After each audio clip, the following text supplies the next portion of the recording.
Новая продукция в массы. В Карткиросе вторую жизнь начинает молочный завод. В нем делают косметический ремонт, закупают оборудование и, конечно же, готовятся к выпуску товара. Да не абы какого. К Новому году появится пробный вариант плавленного сыра. Такое производство в новинку не только для района, но и всего региона в целом. На предприятии побывала Виктория Денисова. Вместе с новым собственником молочный завод в Карткиросе получил второе дыхание. До недавнего времени предприятие находилось на грани выживания. Оборудование пришло в негодность, да и само здание требовало основательного ремонта. Между тем, предприятий, подобных этому, в районе больше нет. Чтобы восстановить его, сюда направили без малого 1,5 миллиона рублей. Будет сделан полностью косметический ремонт, то есть завод в ужасном состоянии.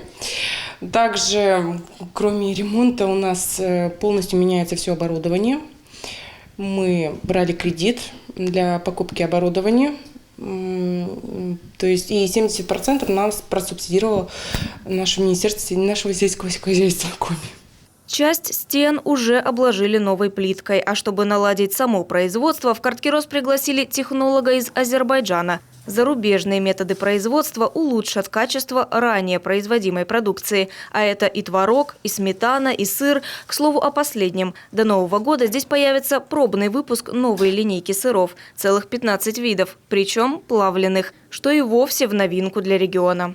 От нас что зависит, мы все сделаем на высшем уровне. Это не первый раз мы делаем по России. Мы были в многих городах. Значит, администрация покупала всегда оборудование. Мы монтажом занимались и научили их технологиям.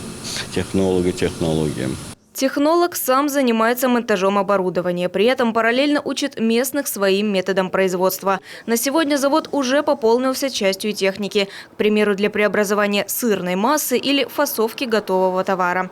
Стало быть, новая продукция уже в ближайшем будущем пополнит прилавки. Причем не только карткиросские. Отсюда товар доставят в ближайшие районы и Сыктывкар.